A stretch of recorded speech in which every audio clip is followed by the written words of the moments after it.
কেন একটা নন্দীগ্রামের বুকে আমরা দ্বিতীয় হলদিয়া গড়ে তুলতে পারলাম না শুধুমাত্র মমতা বন্দ্যোপাধ্যায়ের ধ্বংসাত্মক আন্দোলনের জন্য? কার লাভ হলো? বাংলার কোন মানুষের লাভ হলো? এই জেলার কার লাভ হলো? শিশির বাবুর ছেলে ছাড়া এ বাংলার বুকে আর কোনো ছেলে, এ জেলার বুকে কোনো ছেলের লাভ হয়েছে বলে তো আমার মনে হয় না।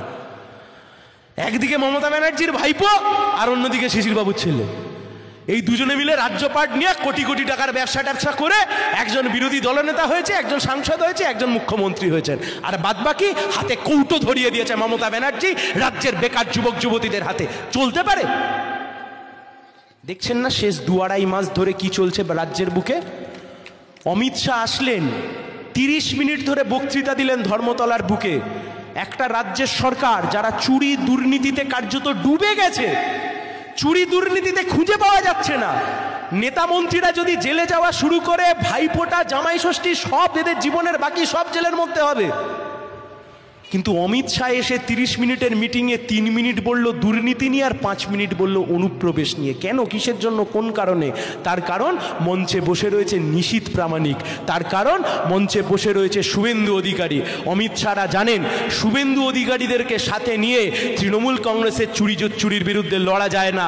তার কারণ এ বাংলার বুকে যা যা চুরি দুর্নীতি হয়েছে, যে মন্ত্রিসভার এই চুরি দুর্নীতি হয়েছে, তার যতটা ভাগিদার মমতা ব্যানার্জি, তার ততটাই ভাগিদার এই অধিকারী পরিবার।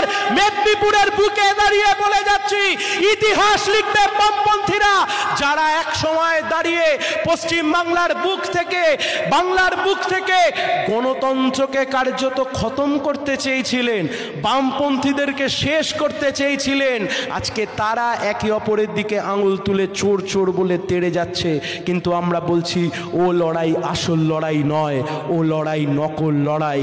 আসল লড়াই রাস্তায় হচ্ছে, কালো পিচের রাস্তায় হচ্ছে, গ্রাম বাংলা জুড়ে হচ্ছে, শহরে হচ্ছে। আর যে লড়াই আমরা লড়তে নেমেছি, এই লড়াইতে মানুষের দাবি আছে। যে লড়াই আমরা লড়তে নেমেছি, এই লড়াইতে চোরেদেরকে জেল খাটাবো তার প্রতিশ্রুতি আছে। যে লড়াই আমরা লড়তে নেমেছি, এই লড়াইতে সাধারণ মানুষের মুখে হাসি ফোটাবো তার প্রতিশ্রুতি আছে।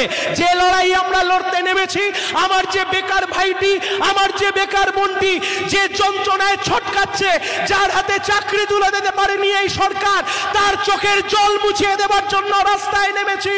আর কসম খাচ্ছি, যতদিন না অবধি এই রাজ্য আর কেন্দ্র থেকে এই দুই সরকারকে শিকড় থেকে উপড়ে ফেলতে পারছি, ততদিন অবধি এই লড়াই জারি থাকবে কমরেডস। চাহে কুছ ভি হো যায়, যা পারে তাই হয়ে যাক, কিন্তু এই লড়াই থেকে আমরা